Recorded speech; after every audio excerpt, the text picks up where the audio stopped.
Bismillahirrahmanirrahim. Assalamualaikum warahmatullahi wabarakatuh. Bismillahirrahmanirrahim. Masyaallah, la yasubul khaira illallah. Bismillahirrahmanirrahim. Masyaallah, la yasrifu su'a illallah. Bismillahirrahmanirrahim. Masyaallah, makana min ni'matin fa min Allah. Bismillahirrahmanirrahim. Masyaallah, la haula wala quwwata illa billah. Alhamdulillahi rabbil alamin. Alhamdulillahilladzi hadana li hadza wa ma kunna linahtadiya laula an hadana Allah. Asyhadu an la ilaha illallah wa asyhadu anna Muhammadan 'abduhu wa rasuluhu la nabiyya ba'dah. Allahumma shalli wa sallim ala habibina wa syafi'ina wa qurrati a'yunina sayyidina Muhammadin sallallahu alaihi wasallam wa ala alihi wa ashabihi wa man tabi'ahum bi ihsanin ila yaumiddin. Subhanaka la ilma lana illa ma 'allamtana innaka antal alimul hakim wa la haula wa la quwwata illa billahil aliyyil azim. Rabbi shrah li sadri wa yassir li amri wa hlul 'uqdatam min lisani yafqahu qawli. Rabbi zidna ilma warzuqna fahma. Allahumma faqihna fid din wa 'allimna ta'wil. Allahumma anta rabbuna farzuqna al-istiqamah. Amin ya Allah ya mujib as-sa'ilin. Ayohal hadirun wal hadirat, khususan para alim ulama, tokoh-tokoh masyarakat, pengurus Masjid Qaryah Thayyibah yang ulun muliakan, dan mudah-mudahan kita semua dimuliakan Allah Subhanahu wa taala.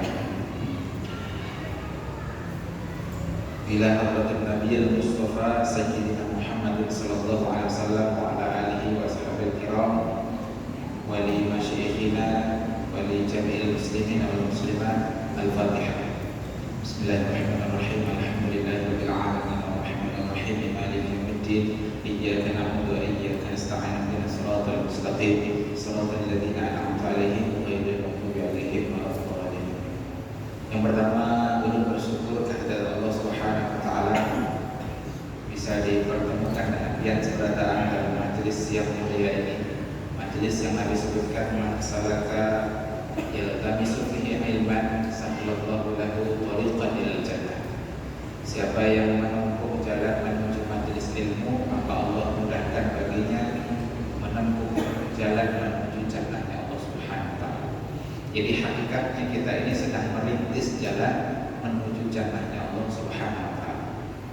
Majelis yang Nabi sebutkan sebagai raudhah min riyadil jannah, satu taman dari taman-taman surga. Majelis yang kata Nabi para malaikat menaungkan sayapnya bagi orang yang hadir di majelis ini, memohonkan ampunan bagi talib, bagi alim maupun muta'alim, bagi pengajar maupun yang belajar, hingga hewan-hewan di lautan, ikan-ikan di lautan pun memohonkan ampun. Mengapa? Karena jika yang disampaikan itu adalah Al-Quran, As-Sunnah, disampaikan itu adalah Islam, padahal Islam itu adalah rahmatan lil alamin.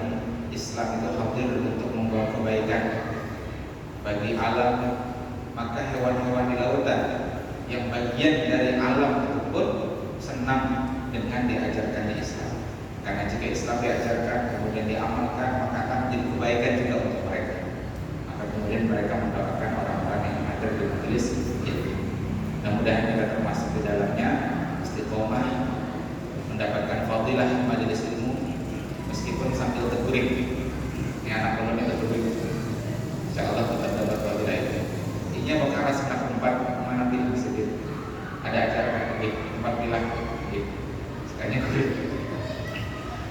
Nah, hadirin yang ulun muliakan, kesempatan kali ini ulun mohon izin kepian seberataan untuk menyampaikan sebuah materi yang mungkin cukup berat.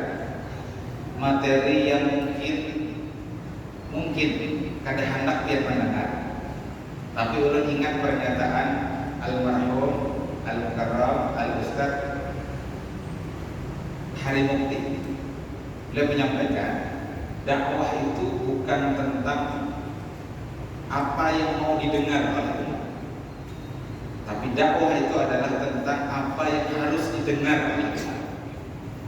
Maka ulun mohon izin menyampaikan satu materi yang mungkin pian kada hendak mendengar, tapi ini harus ulun sampaikan. Karena bila ulun kada menyampaikan, kata sultan ulama Izzuddin Abdissalam, jika ada seorang ulama, belum bukan ulama, tapi hanya menyampaikan qaul para ulama. Jadi kata beliau, jika ada ulama tidak menyampaikan apa yang seharusnya didengar oleh umat, apa yang seharusnya diketahui oleh umat. Misalkan umat memerlukan penjelasan tentang pentingnya jihad fisabilillah, tentang syariat seputar jihad fisabilillah, tapi justru dia menyampaikan yang lain. Karena kalau menyampaikan tema jihad fisabilillah resikonya berat, maka kata Izzuddin Abdissalam, dia itu adalah seorang yang telah berkhianat. Maka di antara amanah ilmu adalah menyampaikan apa yang harus disampaikan, meskipun umat belum siap. Nah, ini belum menyampaikan amanah ilmu, supaya belum tidak dituntut pian nanti di yaumul qiyamah. Ujar Nabi sallallahu alaihi wasallam, "Idza katamal alim," jika seorang alim itu menyembunyikan ilmunya, aljamallahu yaumal qiyamati lijaman minan nar. Jika ada orang alim, sekali lagi bukan orang alim, tapi hanya menyampaikan qaul para alim, dia menyembunyikan ilmu, maka nanti dia akan dijarat batisnya itu dengan tali, dengan rantai dari api neraka. Nah, maka ulun mohon izin menyampaikan satu tema yang mungkin berat, tapi ulil haqqa walau kana murran, sampaikan kebenaran meskipun itu pahit. Jadi begini hadirin, ada satu pelajaran penting dari ulun, masih menyambung ceramah ulun yang sungguh semangat. Ada satu pelajaran penting dari peristiwa dinistanya, dihinanya baginda Nabi Muhammad SAW oleh sebuah media satir yang bernama Charlie Hebdo. Kemudian seorang presiden Prancis, ngarannya Emmanuel Macron, ketika guru yang menampilkan karikatur penghinaan Nabi SAW itu dibunuh oleh seorang pemuda yang hadir kali. Tentang hukum membunuh penghina Nabi ini memang ulama ikhtilaf. Ada yang mengatakan tentang hukum bunuhnya itu tidak ada ikhtilaf. Ujar Qadhi Iyad Al-Yahsubi dalam kitabnya At-Ta'rif Asy-Syifa bi Ta'rifi Huquqil Mustafa Sayyidina Muhammadin sallallahu alaihi wasallam. Tapi siapa yang mengeksekusi mati itu ikhtilaf. Jumhur ulama mengatakan yang harus melakukan itu adalah negara, ya institusi negara, tidak boleh individu yang melakukan. Namun sebagian ulama yang lain mengatakan boleh. Nah, itu tentang eksekusinya. Tentang hukum matinya sepakat tidak ada ikhtilaf. Tapi siapa yang mengeksekusi ada ikhtilaf. Nah, ringkasnya kemudian Emmanuel Macron, presiden Prancis, mengatakan dia akan tetap membela majalah tersebut karena itu bagian dari nilai budaya barat, yakni kebebasan dan demokrasi. Jadi menurut Emmanuel Macron, demokrasi dengan prinsip dasarnya kebebasan, bahasa Inggrisnya freedom atau bahasa Arabnya al-hurriyah, itu berdasarkan itu kemudian penghinaan penistaan Nabi Sallallahu Alaihi Wasallam itu tetap dijamin, tetap dilindungi. Apa pelajarannya hadirin? Pelajaran pentingnya bahwa ternyata dengan alasan kebebasan, dengan alasan demokrasi, berulang kali Nabi kita dihina. Dan ini bukan kali pertama. Dulu ada majalah namanya Jyllands-Posten di Denmark. Dia juga membuat karikatur yang isinya itu menghina Nabi SAW. Juga dibiarkan karena alasan kebebasan dan demokrasi. Kemudian ada sebuah film yang menggambarkan sifat kekanak-kanakan baginda Nabi. Di dalam film itu diceritakan. Judul filmnya The Innocent of Muslim. Juga dibiarkan atas jaminan demokrasi dan kebebasan. Maka pelajaran pentingnya apa? Pelajaran pentingnya bahwa ternyata demokrasi itu menjadi pembenaran kebebasan itu menjadi pembenaran untuk menghina, melecehkan, menista Nabi kita, manusia yang paling kita cintai, manusia yang kita rindukan syafaatnya, baginda Nabi Muhammad SAW. Tidak hanya itu, Immanuel Macron juga menyebut Islam itu adalah agama yang dipenuhi dengan konflik dan krisis. Dia tidak hanya menghina Nabi Muhammad SAW, tapi juga menuduh Islam sebagai agama yang penuh krisis. Nah, maka hadirin, setelah penistaan itu kan terjadi gelombang boikot produk-produk Prancis, macam-macam itu produk Prancis, termasuk susu SGF. Majelis Ulama Indonesia mengeluarkan himbauan untuk memboikot itu. Namun ternyata timbul masalah juga. Ada seorang pengusaha pedagang retail, semacam Alfamart, Indomaret, tapi semacam itu datang ke majelis konsultasi. Gimana nih Ustaz? Sejak ada himbauan MUI itu, susu SGF kami simpan. Pokoknya seluruh produk-produk perusahaan Prancis kami sembunyikan. Terus ya Bapak yang terjadi? Yang menurun omset penjualan. Terus ini kayaknya rencananya bagaimana? Imbah tuntung ini akan dipajang pulang. Rencana kayak Topang sih. Jadi kan sama aja sebenarnya. Tetap dipajang. Cuman sementara saja.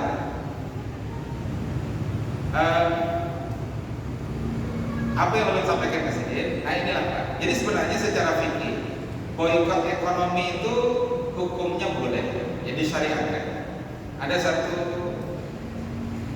tesis judulnya Al-Muqata'ah Al-Iqtisadiyah atau boikot ekonomi. Nah, ulun baca di situ ada sejumlah dalil dari jumhur ulama muasirin, ulama kontemporer yang mengatakan boikot ekonomi itu hukumnya masyruh disyariatkan. Dan hukum asalnya adalah sunnah. Hukum asalnya sunnah. Apa dalilnya? Dalilnya adalah diantaranya ada hadis riwayat Imam Bukhari. Ada seorang pemimpin Bani Hanifah namanya Sumamah bin Usal. Dia ini pernah ditahan di Madinah, diikat di tiang Masjid Nabawi. Nah lalu setiap Nabi lewat hendak salat, memimpin salat, Nabi mengatakan masuk Islam. Lalu dia mengatakan begini, kamu mau apa sih Muhammad? Kalau mau harta saya kasih. Kata Nabi tidak. Besok hari begitu lagi diminta masuk Islam, dia nggak mau. Lalu menawari yang lebih banyak dari yang benar. Sampai 3 kali Nabi mengatakan masuk Islam, akhirnya dia terbuka hatinya, mendapat hidayah. Dia mandi, kemudian berwudu, kemudian bersyahadat. Nah setelah itu dia mengatakan begini, dulu tidak ada wajah yang paling aku benci di muka bumi ini kecuali wajahmu wahai Nabi Muhammad. Tapi hari ini wajah yang paling aku cintai adalah wajah. Dulu tidak ada agama yang paling aku benci di muka bumi ini kecuali agamamu, ini agama Islam. Tapi mulai hari ini agama yang paling aku cintai adalah agamamu, agama Islam. Dulu tidak ada negeri yang paling aku benci dari negeri asalmu Muhammad, yakni Mekah. Tapi hari ini negeri yang paling aku cintai adalah negerimu ya. Setelah ini kata Usamah bin Usal, saya mau umroh. Nah ini berangkat umroh Mekah. Nah di Mekah dia ketemu dengan petinggi-petinggi Quraisy. Petinggi-petinggi Quraisy nanya kepada Usamah bin Usal, Sumamah bin Usal, dengar-dengar ente sudah murtad. Kata petinggi Quraisy begitu, disebut murtad. Ini kan propaganda kalau sekarang. Enggak, kata Sumamah bin Usal, saya justru masuk Islam. Saya dari musyrik sekarang menjadi mentauhidkan Allah. Nah kemudian Sumamah bin Usal mengatakan, sejak hari ini kalian penduduk Mekah tidak akan pernah mendapat kiriman gandum dari daerah lain. Jadi wilayah Sumamah bin Usal itu wilayah yang produksi gandum terbaik. Nah ini adalah dalil menunjukkan bolehnya muqata'ah iqtisadiyah. Nah kembali ke jadi secara hukum kata pengarang kitab muqata'ah iqtisadiyah tadi itu hukumnya adalah sunnah pada masalahnya dan menjadi wajib jika diinstruksikan oleh negara. Jadi kembali ke cerita kawan ulun tadi yang datang ke majelis. Jadi ulun ulun kisahkan, yaitulah Pak, kalau boikotnya hanya dilakukan oleh masyarakat, hanya dilakukan oleh individu, dan hanya boikot ekonomi, itu bisa jadi yang rugi orang-orang kita juga. Jadi bubahan, ya, yang menjual SGR tadi sebagai contoh, akhirnya kena bayar. Dia sendiri pemilik toko, pemilik minimarket, penjualnya menurun. Yang paling ideal, yang seharusnya memberikan hukuman atas penghinaan Nabi ini adalah negara. Semestinya negara bersikap tegas, sebagaimana dulu Sultan Abdul Hamid Ats-Tsani yang bersikap tegas ketika Perancis mengizinkan drama yang di sana baginda Nabi ditampilkan. Begitu.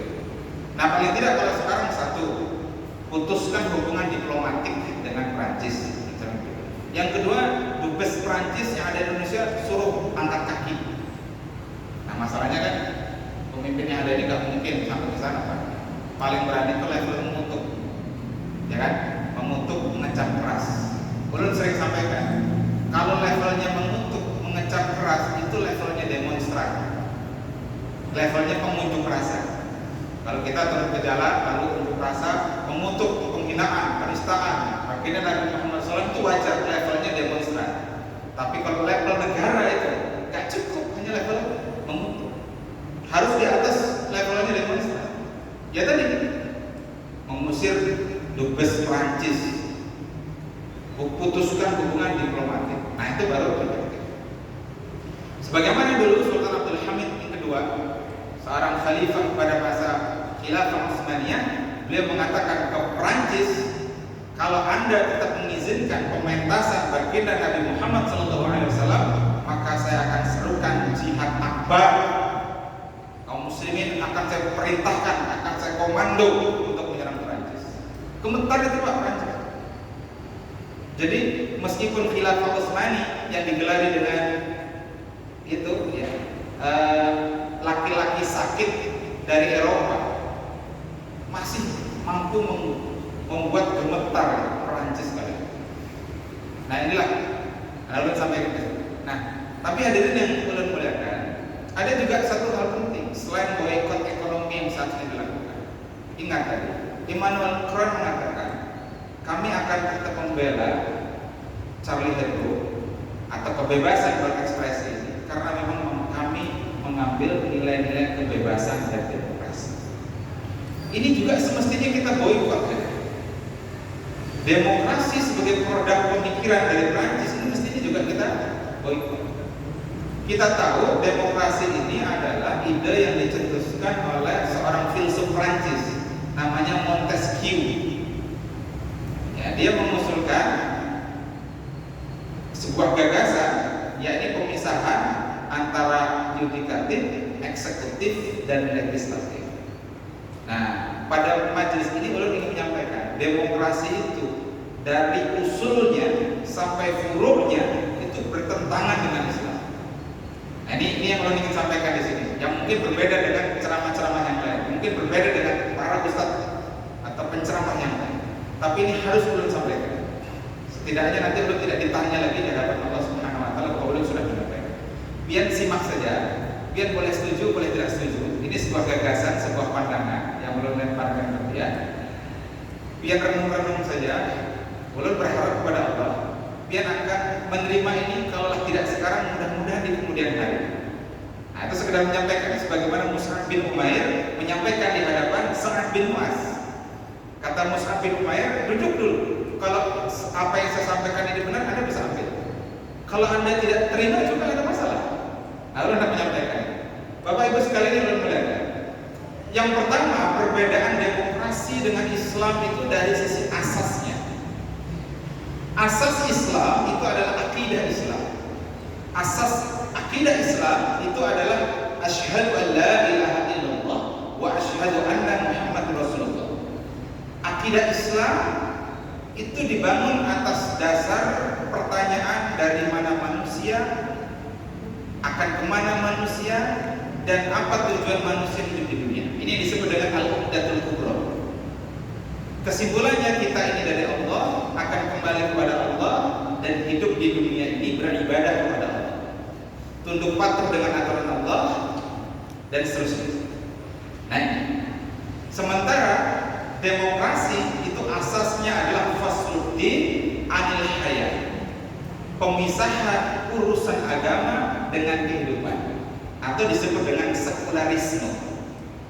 Dalam pandangan sekularisme, agama itu boleh ngatur urusan masjid, ngatur urusan ibadah, tapi jangan ngurus urusan ekonomi, jangan ngurus urusan politik, urusan pendidikan. Nah, ini asas demokrasi itu sekularisme. Jadi dari sisi asasnya berbeda. Kenapa muncul sekularisme ini? Karena dulu di Eropa sejarahnya mereka hidup di bawah kepemimpinan raja-raja yang mengaku bahwa raja ini adalah wakil Tuhan. Jadi mereka berkolaborasi dengan para gerejawan untuk memimpin dengan aturan agama mereka. Istilahnya teokrasi. Tapi yang terjadi apa? Justru apa yang disebut dengan Dark Age, era kegelapan. Di Eropa mengalami kegelapan yang luar biasa. Yang namanya sikat gigi tidak dikenal di Eropa, mandi tidak dikenal di Eropa. Mundurlah ringkasnya di Eropa. Kalau di negeri Islam itu jalannya lebar, penerangannya bagus, di Eropa jalannya rusak, becek, gelap, dan seterusnya. Lalu muncullah perlawanan dari kalangan filsuf meminta agar agama jangan ngurus urusan kenegaraan, jangan ngurus urusan politik. Terjadilah apa yang disebut dengan revolusi Perancis. Kali itu diadopsilah sebuah pandangan yang tadi raja ngurusi kerajaan, kaisar ngurusi kerajaan, gerejawan ahli agama ngurusi gereja. Jangan dicampur. Kalau dicampur kacau sekali. Eropa mengalami itu, Pak, tapi di dunia Islam tidak mengalami itu. Nah, itu satu hal dari sisi asas. Yang kedua, dari sisi pilar, yang lalu lanjutkan dari sisi pilar. Islam itu menjadikan ketaatan itu sebagai pilar. Ketaatan kepada Allah, ketaatan kepada Rasulullah, ketaatan kepada syariat itu adalah pilar dari agama. Sementara demokrasi menjadikan freedom, kebebasan atau hurriyah itu sebagai pilar dasar. Maka dalam demokrasi kita mengenal adalah tadi ada istilah the freedom of speech, kebebasan untuk ngomong, termasuk kebebasan untuk berekspresi, termasuk dengan membuat karikatur yang menghina Nabi Muhammad SAW. Dalam demokrasi itu ada disebut dengan hurriyatul adyan, kebebasan beragama, atau the freedom of religion. Orang mau hari ini masuk Islam, besok kafir atau murtad, dalam sistem demokrasi dijamin. Maka di negara ini kan kita lihat banyak artis, banyak orang yang murtad dibiarkan saja. Malah menurut sebuah laporan setiap tahun ada 2 juta orang murtad di Indonesia. Itu tidak dipersoalkan. Bahkan dalam sistem demokrasi orang tidak beragama sekalipun tidak dipersoalkan. Makanya sempat kan itu kolom agama mau dihapuskan supaya kalau ada orang yang tidak beragama tidak ada masalah. Sementara dalam Islam tadi orang memang tidak dipaksa untuk masuk dalam Islam. La ikraha fid-din. Tapi begitu orang sudah masuk Islam, dia wajib menggenggam keislamannya, menjaga keislamannya. Dalam hadis riwayat Imam Bukhari, Nabi mengatakan man badala dinahu faqtuluh. Siapa yang mengganti agamanya murtad dari Islam maka disuruh tobat 3 hari, enggak mau tobat dibunuh. Nah, ini beda pilar. Kemudian yang ketiga, Islam itu menjadikan kedaulatan tertinggi di tangan syariat. Penentu halal haram, penentu baik buruk, terpuji dan tercela itu adalah Allah Subhanahu wa taala.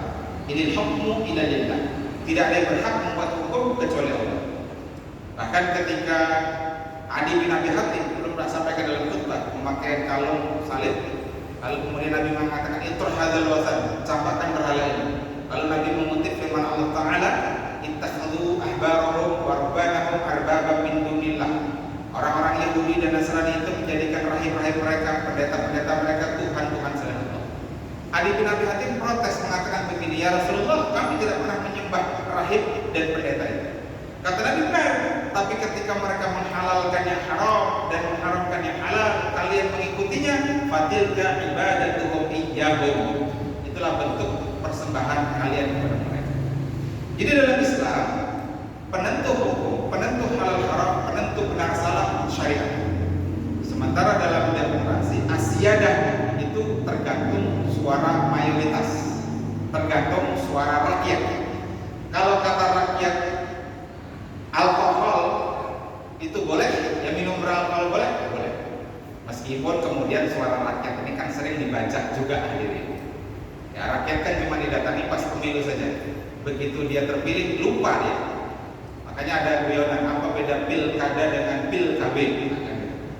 Kalau pil KB lupa jadi, lupa minum Pak, jadi anak. Kalau pilkada jadi lupa. Nah, dibalik. Kalau sudah jadi dia lupa dengan rakyat. Jadi para ulama, rakyat didatangi ketika kampanye, tapi begitu selesai lupa, ditemui saja susah. Kita kemarin aksi bela Nabi di depan DPRD Provinsi Kalsel, kita mau ketemu dengan wakil-wakil rakyat kita susah. Padahal ada berapa ratus mereka, tak satu pun yang menemui kita. Sekedar untuk menyampaikan aspirasi pembelaan kita atas kemuliaan Nabi Sallallahu Alaihi Wasallam. Nah itu Pak, itu yang ketiga. Yang keempat, dalam sistem demokrasi, pemilih dalam sistem Islam, belum boleh dari sistem pemilihan pemimpin, baik itu kepala negara, baik itu kepala daerah, gubernur, wali kota, bupati, itu ada syarat-syarat personal Pak Sabar. Kemudian ada syarat aturan sistem. Jadi seorang kepala negara, kepala daerah, gubernur, bupati, wali kota dalam Islam disyaratkan satu, dia harus muslim, tidak boleh orang kafir. Dalam sistem demokrasi orang kafir juga boleh. Karenanya Ahok sempat pimpin DKI Jakarta, bahkan mau mencalon lagi.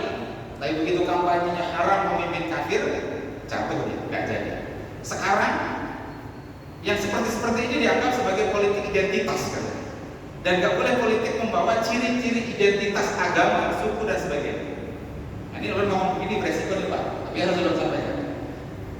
Ya, tadi syaratnya harus muslim. Karena Allah menyatakan wala yaj'alallahu lil kafirina 'alal mu'minina sabila. Allah sekali-kali tidak akan memberi kesempatan kepada orang kafir untuk menguasai orang beriman. Padahal kekuasaan itu cara paling efektif untuk menguasai orang beriman. Itu satu. Yang kedua, dia harus laki-laki. Seorang kepala negara, gubernur, wali kota, bupati harus laki-laki. Sementara dalam sistem demokrasi, mau laki-laki, mau perempuan, bahkan bencong sekalipun diizinkan. Waria. Karena kebebasan tadi prinsipnya. Apa dalilnya? Hadis Nabi riwayat Imam Bukhari dari Abu Bakar. Di Persia terjadi apa ini? Kaisarnya dibunuh oleh putranya, putra mahkota. Lalu putra mahkota itu diracun, mati. Sisa putrinya yang perempuan. Lalu diangkatlah putri Kisra itu menjadi kaisar. Kemudian berita itu sampai kepada Nabi, lalu Nabi berkomentar, la yufliha qaumun wallau amrahum imra'atan. Tidak akan beruntung satu kaum yang urusan mereka diserahkan kepada perempuan. Jadi maksud hadis ini adalah tentang pemimpin politik. Kalau jadi rektor, jadi kepala sekolah, pimpinan perusahaan, boleh. Ya pimpinan toko boleh. Tapi kalau kepala negara, gubernur, wali kota tidak boleh. Memang sepakat para ulama untuk kepala negara. Ada sebagian ulama ya, yang mengatakan untuk gubernur, bupati, wali kota itu boleh. Dalilnya kata mereka adalah bahwa Umar bin Khattab pernah mengangkat qadhi untuk di pasar, ya, namanya Asyifa, untuk menjadi qadhi di pasar itu. Namanya qadhi hisbah. Nanti qadhi itu ada tiga, ada qadhi biasa, qadhi khusuman, kemudian ada qadhi hisbah, lalu kemudian yang ketiga ada qadhi mazalim. Nah dia ini qadhi hisbah untuk menindak kecurangan di pasar, kalau ada yang curang timbangan segala macam. Ini Asyifa, perempuan Pak Asyifa itu.